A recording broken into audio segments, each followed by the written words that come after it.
कि मैंने अपनी बचपन की दोस्त को खोया था और मैं उसके लिए 4 घंटे तक एक शव वाहन नहीं कर पाई थी। मुझे फॉरेन कंट्री से भी लोगों ने अप्रोच किया। ऐसे लोगों ने अप्रोच किया जो वहां पे फंसे हुए थे, पैंडेमिक की वजह से यहाँ पे नहीं आ सकते थे, प्रोटोकॉल के अकॉर्डिंग उनको आने नहीं देना था यहाँ पे, और उनके पेरेंट्स यहाँ पे एक्सपायर कर गए थे। तो उनको उनका कंधा मुझे बनने का मौका मिला, जिनको मैं नहीं जानती थी। मैं तो प्रभु की सेवा मानती हूँ, और भगवान ने बाजू में इतनी ताकत दी थी कि मुझे इतने लास्ट राइट्स करने हैं, कर रही हूँ।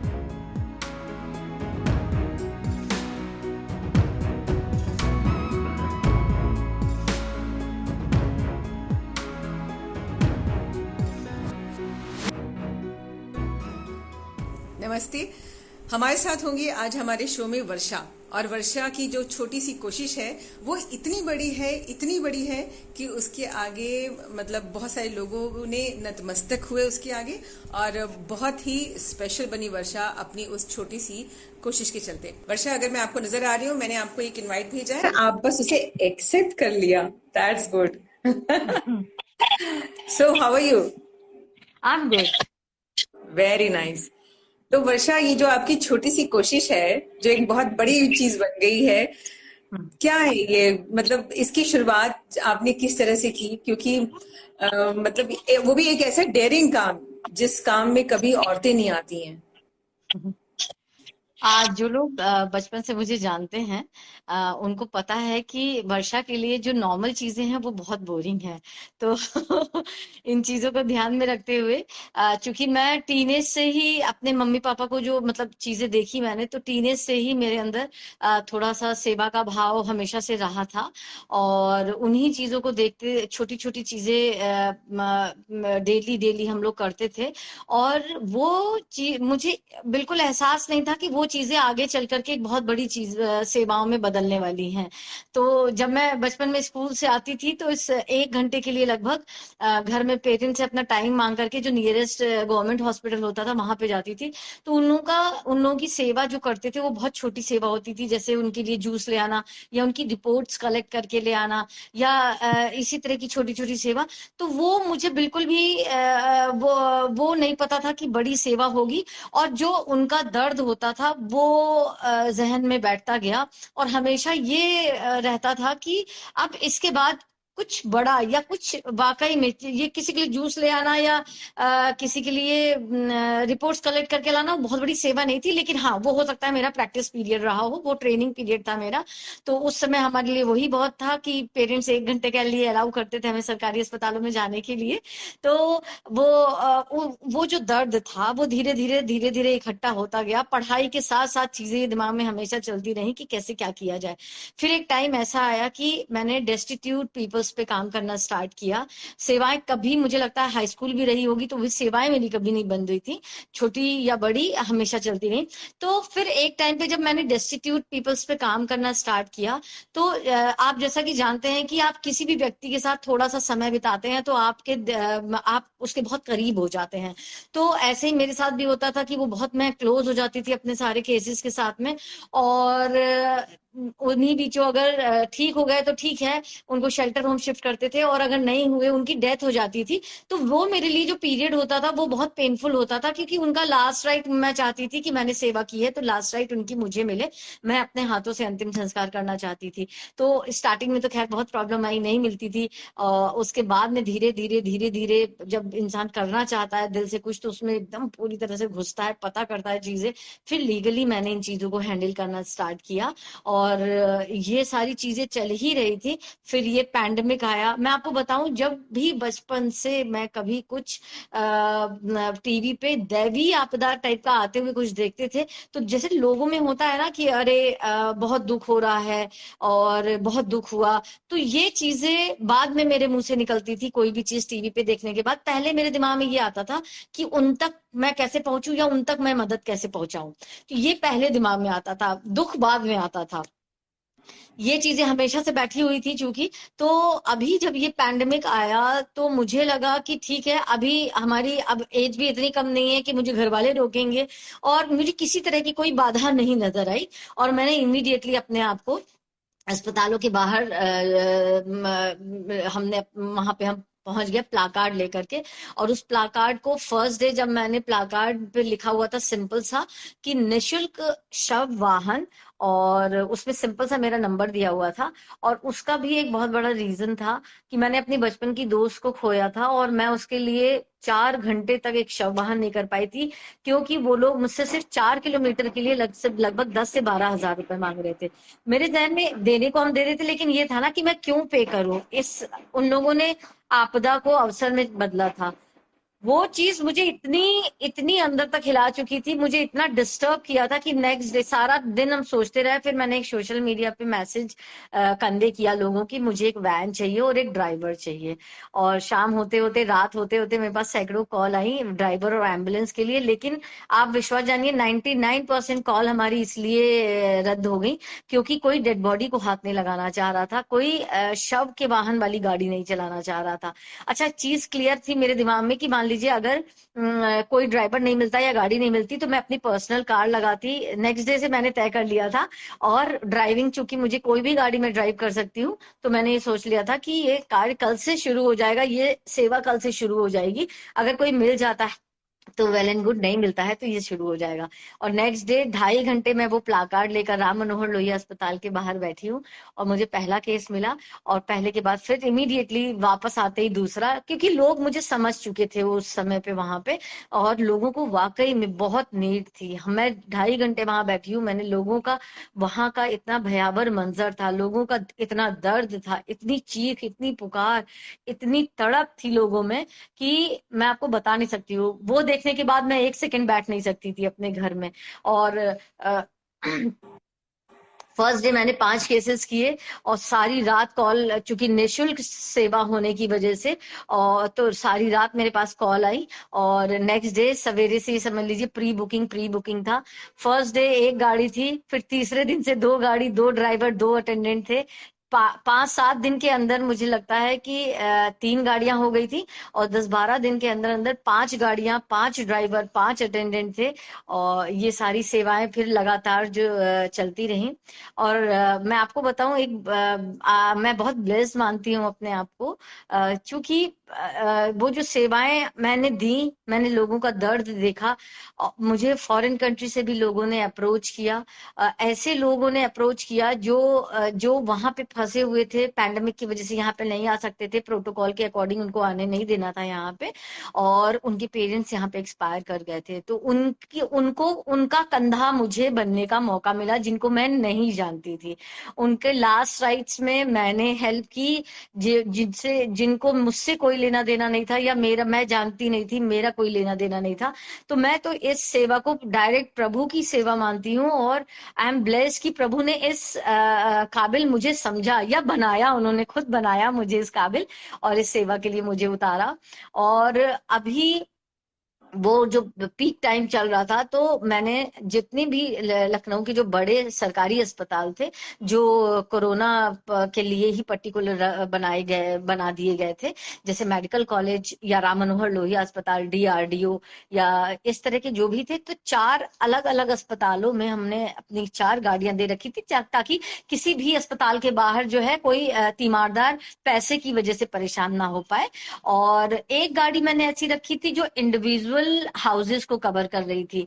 उसका तात्पर्य ये था कि मुझे बहुत सारी सैकड़ों कॉल ऐसी भी आ रही थी कि जो इंडिविजुअल, जैसे इंदिरा नगर साइड में है, या महानगर साइड में है, या अलीगंज, या आलमबाग, आशियाना, जो जो लोग इंडिविजुअल हाउसेस में रह रहे थे और उनके घर में कोई डेथ हो जा रही थी, या पूरी पूरी फैमिली कोरोना से ग्रसित हो जा रही थी, और उनके घर में डेड बॉडी को टच करने के लिए कोई नहीं था। मैं बताऊं, बहुत कभी कभी दुख भी होता है जब मैं ये चीजें सोचती हूँ कि उस समय जो ये सेवा हम दे रहे थे उसका थोड़ा सा मिसयूज भी हुआ।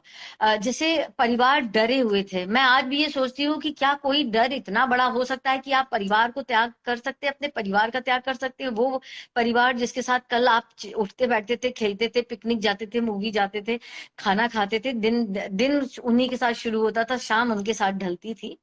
तो उन लोगों ने भी कहीं ना कहीं डर की वजह से मिसयूज किया, कि उन्हें ये जब पता चला कि सेवाएं निशुल्क दी जा रही हैं, और ये आएंगी आएंगी, पैक करेंगी बॉडी को, ले जाएंगी, और बहुत सलीके से एकदम तरीके से विधि विधान के साथ लास्ट राइट्स में भी अपना वो योगदान देंगी, तो लोग लोग जानबूझ के भी फिर नहीं आ रहे थे सामने। उनको ये लग रहा था कि जब चीजें हो जा रही हैं तो मुझे अपनी लाइफ को रिस्क में डालने का कोई मतलब नहीं है। तो उस समय थोड़ी सी तकलीफ होती है कि कोई व्यक्ति रिश्तों को कैसे ताक पे रख करके चीजें कर सकता है। लेकिन ठीक है, मैंने जैसा कि कहा कि मैं तो प्रभु की सेवा मानती हूँ, और मेरे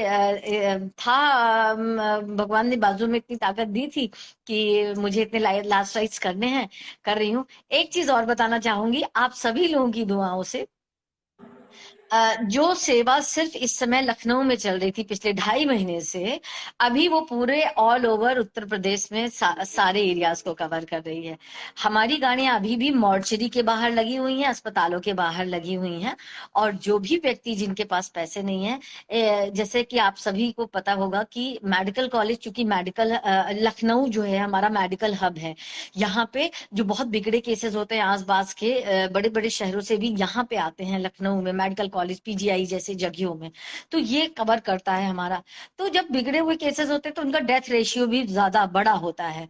और आप विश्वास करिए, अगर आप थोड़ा सा गहन अध्ययन करें, आप थोड़ा सा अगर अस्पतालों के बाहर खड़े हो, मोर्चरी के बाहर खड़े हो, तो कई सारे परिवार, सैकड़ों परिवार ऐसे होते हैं जिनका इलाज के दौरान, अपने जो भी परिवारजन जो पेशेंट होता है उनके इलाज के दौरान उनके घर बिक जाते हैं, खेत बिक जाते हैं, उनकी बैल, उनके बैलगाड़ी, उनका दुकान सब बिक जाता है। उनके पास वापस ले जाने के लिए पैसे नहीं होते हैं, और उनके ऊपर वो प्रेशर भी होता है कि बॉडी गांव में जाएगी। गांव के रूल्स बड़े टफ होते हैं, और वो परिवारजन जो वहां पे महीनों से इंतजार कर रहे होते हैं कि हम आखिरी समय अपने बच्चे को या पिता को या माँ को, किसी भी व्यक्ति को देखेंगे, वो बिना दिखाए उसको क्रिमेट भी नहीं कर सकते हैं। तो वो जो प्रेशर होता है, उसमें फिर व्यक्ति सोचने लगता है कि मैं सुसाइड करूं, या घर वापस ना जाऊं, या मैं क्या करूं, या फिर डेड बॉडी छोड़ के चले जाते हैं कुछ लोग।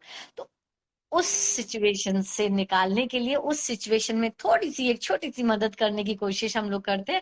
उनको हम लोग निशुल्क गाड़ी प्रोवाइड करते हैं। ऐसे ही जो पेशेंट होते हैं उनको अगर अस्पताल जाना है या अस्पताल से घर जाना है तो उनको हम लोग निशुल्क एम्बुलेंस प्रोवाइड करते हैं, निशुल्क सब वाहन प्रोवाइड करते हैं। रास्ते के लिए अगर उनके पास खर्चे पानी के लिए पैसा नहीं होता है, चाय पानी या खाने का, तो वो भी हम लोग पूरा इंतजाम कराते हैं।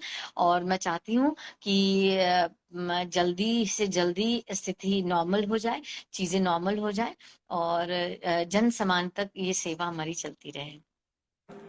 वेरी नाइस वर्षा। तो जब पहला मतलब शव लेके गई आप क्रिमेट करने के लिए, तो वहां पे उन लोगों ने इस बात को बहुत इजीली लिया? किन लोगों ने, मतलब कि ये निशुल्क सेवा? नहीं नहीं नहीं नहीं, मैं बताऊं आपको, जो पहला केस था, चूंकि लोगों को 2.5 घंटे समझने में लगा, और वो ये भी समझना चाहते थे क्या ये वाकई में निशुल्क देगी।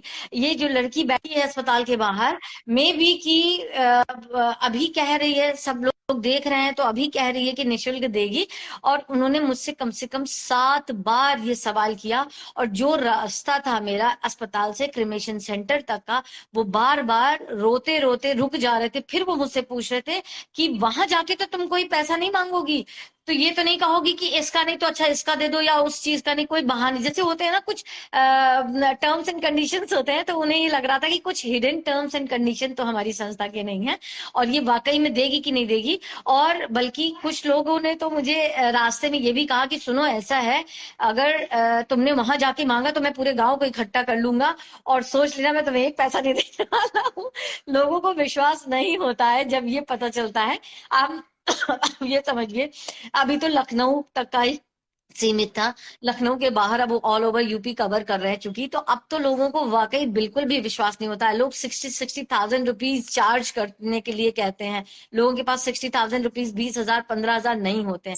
लेकिन जब वो उनका ये पैसा बच रहा होता है ना, उनको कहीं ना कहीं खुशी से ज्यादा डर होता है कि ये कहीं गांव में तो नहीं बवाल करेगी, या कुछ ऐसा गड़बड़ तो नहीं कर देगी ये, या कोई ऐसी चीज कि हम ना पूरी कर पाए। अच्छा, मेरा सिर्फ डिमांड ये होता है कि आप वहां पे पहुंच जाइए अपने गंतव्य तक, और अगर आपको ये सेवा अच्छी लगी हो तो 2, 5, 7 सेकेंड का, 10 सेकेंड का एक वीडियो बना के बस मुझे भेजिए कि हाँ वाकई आपको अच्छी लगी कि नहीं, और लोगों को विश्वास दिलाइए कि वाकई ये निशुल्क है या नहीं है। बस एक छोटी सी क्लिपिंग चाहती हूँ मैं, और कुछ नहीं चाहती हूँ लोगों से।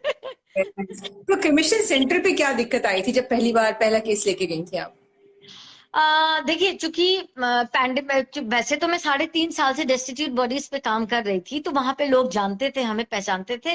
लेकिन बावजूद उसके जो जो हमारा पैंडेमिक पीरियड चल रहा था उन दिनों जो रूल्स रेगुलेशंस चेंज हो चुके थे। पैंडेमिक के अपने कुछ रूल्स थे और वो वाकई बहुत टफ थे। और वहां का जो मसला पड़ रहा था वो ये था कि जो इलेक्ट्रिक क्रिमेशन मशीन थी, चूंकि उस समय दो ही थी और एक गुलाले घाट पे थी, तो वहां पे पहले तो ये रूल निकला था कि जितने भी पैंडेमिक केसेस होंगे उनको इलेक्ट्रिक क्रिमेशन मशीन में ही क्रिमेट कराया जाएगा। अब चूंकि मशीन थी दो, एक डेड बॉडी को क्रिमेट करने में 45 मिनट्स लगते हैं। तो अब आप ये सोचिए, डेथ का जो रेशियो था वो इतना बड़ा था कि वहां पे तो किलोमीटर के हिसाब से लाइन लग जाती। तो ये फिर नगर निगम वालों ने ये सहूलियत दी कि एक ब्लू कलर के प्लास्टिक के पार्ट से, जिसको पब्लिक ने बहुत निगेटिव लिया था और निगेटिव उसको बहुत पब्लिसिटी की थी। लेकिन मैं बताना चाहती हूँ कि सच्चाई क्या थी। वो जो ब्लू कलर के प्लास्टिक से जो पैक किया था, आप मान के चलिए हमारी वो जिंदगी, आपकी जिंदगी बहुत नॉर्मल व्यक्तियों की तरह होती है। हम लोग कोई वो क्रिमेशन सेंटर पे जो होते हैं, जो क्रिमेट करते हैं, हम लोग वैसा लाइफ तो नहीं होता कि हम लोग 10-20 डेड बॉडीज डेली फूकते हो तो हमारी सेहत पे कोई फर्क ही ना पड़े। तो आम जनता इस मंजर को देख के डरे ना। और जो एक लास्ट राइट होता है किसी भी व्यक्ति का, वो राइट होता है, अगर आप उसको ओपन में क्रिमेट करेंगे तो आपके अंदर भी एक बहुत गुस्से वाली भावना आएगी। इन चीजों को कवर करने के लिए हमारे शासन प्रशासन ने बहुत खूबसूरत इंतजाम कराया था। आप विश्वास जानियो, वहां पर सारी चीजें, एक एक चीजें मुफ्त थी, निशुल्क थी। और बल्कि वहां जिन लोगों के घर में कोई नहीं था, गाड़ियां जाती थी, 4 लड़के गाड़ी रुकते ही तुरंत आते थे। नगर निगम वालों ने बहुत बढ़िया सहूलियत कर रखी थी। आपसे ये भी कहते थे अगर आप नहीं टच करना चाहते हैं तो हम हैं, हम लोग करेंगे। तो सहूलियत बहुत अच्छी थी, ये सारी चीजें थी। तो इन चीजों से बचने के लिए वहां पे चूंकि लाइन लग रही थी, हालांकि बहुत फिर ऐसा नहीं था, क्योंकि जब हम लोग प्रैक्टिस में आ गए तो लाइन नहीं लगी। आपने कहा कि क्या परेशानियां आ रही थी, तो बस मेन जो वही चीजें थी कि क्रिमेशन के लिए बॉडी बैग्स नहीं मिल रहे थे, क्योंकि हॉस्पिटल, गवर्नमेंट हॉस्पिटल उतने ही बॉडी बैग्स दे रही थी जितने की डेथ के अकॉर्डिंगली वहां पे पहुंचते थे। और चूंकि लॉकडाउन चल रहा था, तो लॉकडाउन की वजह से, पूरी मार्केट बंद होने की वजह से बॉडी बैग्स मिल नहीं रहे थे और बॉडी बैग्स बाहर अवेलेबल भी नहीं थे। और दूसरी जो सबसे बड़ी प्रॉब्लम जो मैंने खुद फेस की, फिर उसके बाद आई रियलाइज की जो मैं फेस कर रही हूँ यही चीजें हजारों लोग फेस कर रहे हैं। 42 टेम्परेचर, 40 का टेम्परेचर। आपने पीपी किट पहनी थी, अपने आप में आप समझिए कि आप अगर 30 सेकेंड के बाद ही अगर आप रिएक्शन ना आ जाए तो, मतलब मैं चूंकि, तो हम तो डेली पहन रहे थे, दिन भर पहन रहे थे, तो उन चीजों का मुझे एहसास है। 42 टेम्परेचर के बाद पीपीई किट का खुद का टेम्परेचर, प्लस आप जब कोई भी डेड बॉडी लेकर के क्रिमेशन सेंटर पहुंच रहे थे, सैकड़ों डेड बॉडी एक साथ जब क्रिमेट हो रही थी, जो उसका धुआं, उसकी जो लौ, उसकी जो गर्मी थी, वहां पे लोग, और तीमारदार, तीमारदार को भी कोई प्रैक्टिस तो होती नहीं है पीपीई किट पहनने की, जो उसके घर में जो डेथ होती है उस वजह से उसको तो मजबूरन पहनना पड़ता है। लोग वहां पे बेहोश हो करके गिर जा रहे थे। तो जब वो बेहोश हो जा रहे थे, तब आई रियलाइज कि इन लोगों को सबसे ज्यादा इस समय जीवन दान जो है वो मिल सकता है पानी से। और जो लोगों ने आपदा को अवसर में बदला, वो ये कर रहे थे कि एक एक पानी की बोतलें 60-60, 70-70, 100-100 रुपए की बेच रहे थे वहां पे बाहर। और आप ये जानिए, किसी की जब घर में डेथ होती है तो जरूरी नहीं कि वो पर्स लेके या पैसा लेकर के चले। वो आनन फानन में होता है, परेशान होता है, वो तुरंत इमीडिएटली भागता है इन चीजों के लिए। उनके पास पैसे नहीं होते थे, वो एक एक घूंट पानी के लिए तरस रहे थे। तब मैंने क्या किया, मैंने गुलाले घाट में, जो बड़े बड़े हमारे लखनऊ के घाट थे, हमने वहां पे पानी के निशुल्क स्टॉल लगवाए। और लोगों ने कहा कि तुम इतनी महंगी बोतलें क्यों दे रही हो, घड़े में रखवा दो। अब आप ये समझिए कि चूंकि पैंडेमिक चल रहा है, अगर एक व्यक्ति घड़ा टच कर लेगा, उसको सैकड़ों व्यक्ति अगर घड़ा टच करेगा, या जिससे बर्तन से निकाला जाता है वो टच करेगा, तो वो प्रैक्टिकली पॉसिबल नहीं था, और गवर्नमेंट तुरंत मुझे मना भी कर देती इन चीजों के लिए। तो मैंने बॉटल्स रखवाई थी वहां पे, ताकि एक बार में आप एक बोतल पानी अब दोबारा नीड हो तो वो वेस्ट भी ना हो, और दोबारा दूसरी आप बॉटल भी ले लीजिए। तो ये पानी की सेवा। इसी बीच मैंने ये भी पाया कि जो वहां पे कर्मचारी थे, चूंकि निरंतर 12-12, 18-18 घंटे वो लोग जो काम कर रहे थे, उनको एक बार दिन में खाने से पूर्ति नहीं हो पा रही थी। तो हमने वहां पे खाने का भी पूरा इंतजाम करा रखा था। तो 350 से 400 खाने के पैकेट्स का इंतजाम अलग अलग घाटों पे था। और उन्हीं बीचों जो हमारे रास्ते में जो पुलिसकर्मी पड़ते थे, ट्रैफिक पुलिस थी, या जो रिक्शे वाले होते थे, इन सब लोगों को हम लोग बांटते हुए आते थे। और पानी की, खाने की, निःशुल्क शव वाहन की और निःशुल्क एम्बुलेंस सेवा हमारी ये लगातार चल रही थी। कैसे कैसे मैनेज करते थे? Financially, okay. फर्स्ट डे जब मैंने ये तय किया तो मुझे नहीं पता था कि हमें कितने, बेसिकली देखा जाए तो जब मैंने फर्स्ट डे ये सोचा था ना, मुझे खुद नहीं पता था कि करना क्या है। बस प्लाकार्ड लेकर के बैठ गई थी, गाड़ी वहीं पे खड़ी हुई थी बगल में, क्लियर नहीं थी चीजें, लेकिन बस एक चीज क्लियर थी, सेवा तो देनी है। ऐसा जो 4 घंटे मैं अपनी दोस्त को अपनी गोद में लेकर के बैठी रही, मैं उसको एक गाड़ी नहीं करा पाई। अब कोई भी दोस्त किसी की बाहों में 4 घंटे ना पड़ा रहे, कोई माँ ना तड़पे अपने बच्चे को लेके, या कोई बच्चा अपनी माँ को लेके, पिता को लेकर के तड़पे ना अस्पताल के बिस्तर पे या मॉर्चरी में या गोद में, कहीं भी, उस चीज के लिए मेरा क्लियर था कि मुझे सेवा देनी है। तो जब हम वहां पे पहुंचे तो सेवा स्टार्ट हुई। और उसके बाद में जब मीडिया ने मुझे कवर करना स्टार्ट किया, तो मेरा नंबर भी वायरल हुआ और मेरी स्टोरी भी बहुत वायरल हुई। उसके बाद में न सिर्फ मेरे पास उस नंबर से केसेस आते थे, उस नंबर पे मुझे लोग फाइनेंशियली भी सपोर्ट करने के लिए अप्रोच करते थे। और आज सच कह रही हूं मैं, जो भी हमारे पास 5 या 3 जो भी गाड़ियां हैं, सब आप ही सब लोगों की बदौलत है। वरना कोई व्यक्ति अकेले कितना कर सकता था और कब तक करता। हार जाते हम, और आप सब लोगों के बदौलत ही मैं आज इस मुकाम पे हूँ कि हम जन सामान में जो गाड़ियां लगी हुई हैं, सब आप लोगों की ही देन है, आप ही लोगों की दुआ का असर है। क्या बात है, क्या बात है! तो बीइंग अ वुमेन, इस बात से कोई प्रॉब्लम नहीं हुई कभी? हुई, बहुत हुई।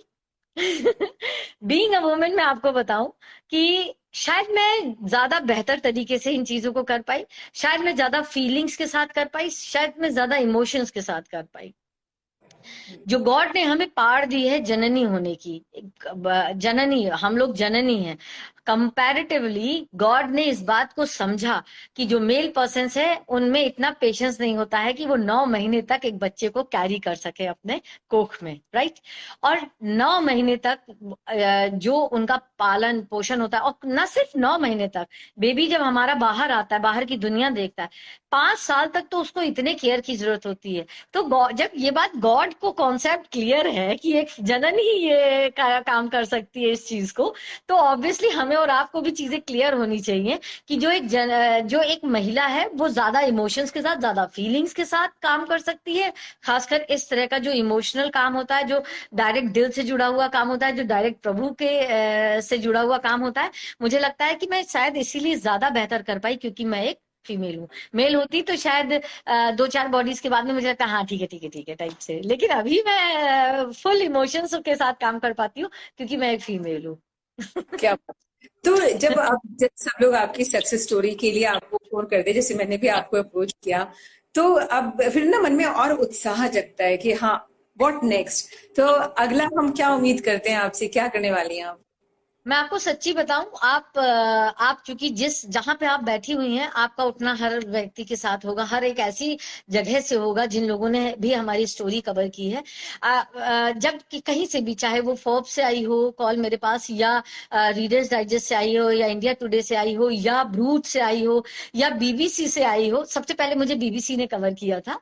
और तो मैं आपको बताऊं, मेरा एक जवाब ये होता था, शायद मैंने आपसे भी यही बात कही थी, मुझे याद नहीं है, कि काम काम छोड़ करके मैं इंटरव्यू देने नहीं आ पाऊंगी। और जिन कार्यों की वजह से आप मेरा मुझे कवर करना चाह रहे हैं, वही काम छोड़ करके, वही सेवा छोड़ करके मैं यदि आपके साथ इंटरव्यू के लिए बैठ जाऊं, तो ये कहीं ना कहीं हम सब लोगों के साथ, खुद के साथ भी बेईमानी करेंगे। तो हमारा ये क्लियर था। तो मैं उन लोगों से यही कहती थी कि आप या तो शमशान घाट आ जाइए, आप मुझे एग्जैक्ट बताइएगा जिससे मैं आपको आना होगा। अगर मैं राम मनोहर में होंगी तो वहां पे आप कवर कर लीजिएगा, या तो मैं क्रिमेशन सेंटर में होंगी तो आप वहां पे मुझे कवर कर लीजिएगा। तो मैंने सेवा को ही आगे रखा। और व्हाट नेक्स्ट के लिए मैं आपको बताऊं, मेरी कभी भी ये बहुत हाँ ठीक है, मुझे बहुत अच्छा लगता है, लोग मुझे जानते हैं। अब मैं जब कहीं पे जाती हूँ तो लोग मास्क में भी मुझे पहचान लेते हैं और मुझे अप्रिशिएट करते हैं। और तो अच्छा लगता है, डेफिनेटली मुझे लगता है कि हाँ, शायद ये वाकई में ये प्रभु से जुड़ा काम है, इसीलिए मुझे लोग पहचान रहे हैं, जान रहे हैं। वो खुशी तो एक अलग खुशी होती है। लेकिन ये है कि मैं क्या कह रही थी, मैं भूल गई। अच्छा लगता है। और बहुत व्हाट नेक्स्ट के लिए अभी मैंने कभी ये नहीं सोचा कि मुझे कौन सा आइडियाज बड़ा आप। प्लेटफॉर्म मिलेगा। हाँ, मैं बता रही हूँ, मुझे याद आ गया। मैंने व्हाट नेक्स्ट के लिए ये नहीं सोचा कि मुझे कौन सा बड़ा प्लेटफॉर्म मिलेगा। हाँ, ये सोचा कि मुझे अभी जो ये सेवा दी जा रही है, इसमें और मैं क्या बेहतर कर सकती हूँ। तो अभी रिसेंटली मैंने एक चीज और डिसाइड की है। मुझे अभी मेरे पर्सनल यूज के लिए मुझे बनारस की एक फैमिली ने मुझे कॉन्सेंट्रेटर गिफ्ट किया है। लेकिन मैंने ये तय किया है कि वो मेरे पर्सनल यूज के लिए बिल्कुल भी नहीं है। मैं उसको निशुल्क, जैसे मेरी सेवाएं चल रही हैं, वो पूरी तरह से निशुल्क सेवा जाएगी। मैं उसमें भी अपना नंबर वायरल कर दूंगी, और जिस भी व्यक्ति को, जिस भी परिवार को वो कॉन्सेंट्रेटर की जरूरत होगी, वो ले जाएगा, और जब उसका काम हो जाएगा वो वापस कर देगा, वो दूसरी परिवारों में चला जाएगा। तो ये जरूर मैंने सोचा, ये नहीं सोचा कि कौन सा नेक्स्ट इंटरव्यू या ये, लेकिन हाँ, अपनी सेवा को बेहतर करने के लिए सोचा। वेरी नाइस वर्षा। तो यंगस्टर्स जो आपकी तरह, मतलब जोश तो बहुत होता होगा सब में, कुछ करना चाहते हैं लेकिन कामों को इम्प्लीमेंट करना, that is the toughest job. तो उनको आप क्या मैसेज दोगे कि कैसे जो सोचा है उसको कैसे किया जाए, आगे बढ़ाया जाए? डन। देखिए, मैं न सिर्फ मतलब आपके चैनल के थ्रू न सिर्फ यूथ, इनफैक्ट हर उस उम्र के व्यक्ति को मैं सिर्फ यही एक मैसेज देना चाहती हूँ कि सरकार के भरोसे आप नहीं रह सकते हैं। सरकार हमारा जो एक संयुक्त परिवार को आप मान के चलिए कि वो हमारा संयुक्त परिवार है, और हम एक परिवार का छोटा हिस्सा है। उस संयुक्त परिवार में फिर वो अलग देश, फिर अलग अलग शहर होते हैं, फिर समाज होता है, फिर परिवार होता है, फिर इंडिविजुअल हम होते हैं। तो हमारी भी इंडिविजुअली भी बहुत ढेर सारी चीजें ऐसी होती हैं, जिम्मेदारी होती है समाज के प्रति, शहर के प्रति, देश के प्रति, परिवार के प्रति, को आपको निभानी होती हैं। तो आपको किसी भी गवर्नमेंट पे, शहरों पे, शासन पे, प्रशासन पे फुल्ली डिपेंड नहीं होना है। आप क्या कर सकते हैं अपने परिवार के लिए, अपने समाज के लिए, अपने देश के लिए, वो आप सोचिए। और वो एक छोटी सी सोच है जो मैंने डेवलप की है। मैं चाहती हूँ कि अगर आपको ये ठीक चीज लगे तो आप भी डेवलप कीजिए। वो सोच है एक मदद की सोच। उस मदद के शब्द को आप अपने दिमाग में बैठा लीजिए, और अगर आप सिर्फ सोच डेवलप कर लेंगे, विश्वास जानिए, उस सोच मात्र ही, आपकी जब सोच बदलेगी, आपके फिर आसपास के लोगों की सोच बदलेगी। और जो ये बड़ी बड़ी परेशानियां दिखती है ना आपको, तो वो परेशानियां छोटी हो जाएंगी। देखिए, मैं भी एक मिडिल क्लास फैमिली से बिलोंग करती हूँ। अगर मैं भी अपने दोस्त को ये देखती, ये जो मैंने मंजर देखा, मैं गाड़ी नहीं करा पाई और मैं घर बैठ जाती, रोती धोती, और उसके बाद में फिर दूसरे दिन से अपना नॉर्मल खाना पीने में लग जाती। तो ये नहीं करना है। अगर आपको लगता है कि आप एक छोटी सी सोच को बदलेंगे, मदद वाला हाथ बढ़ाएंगे, उस मदद को अगर आप छोटी सी मदद करेंगे अपने पड़ोसी की, देखिए वो एक रोटी हो सकता है आपके लिए, एक रोटी हो, लेकिन बगल वाली पड़ोसी का हो सकता है उस एक रोटी मात्र से जीवन बच जाए।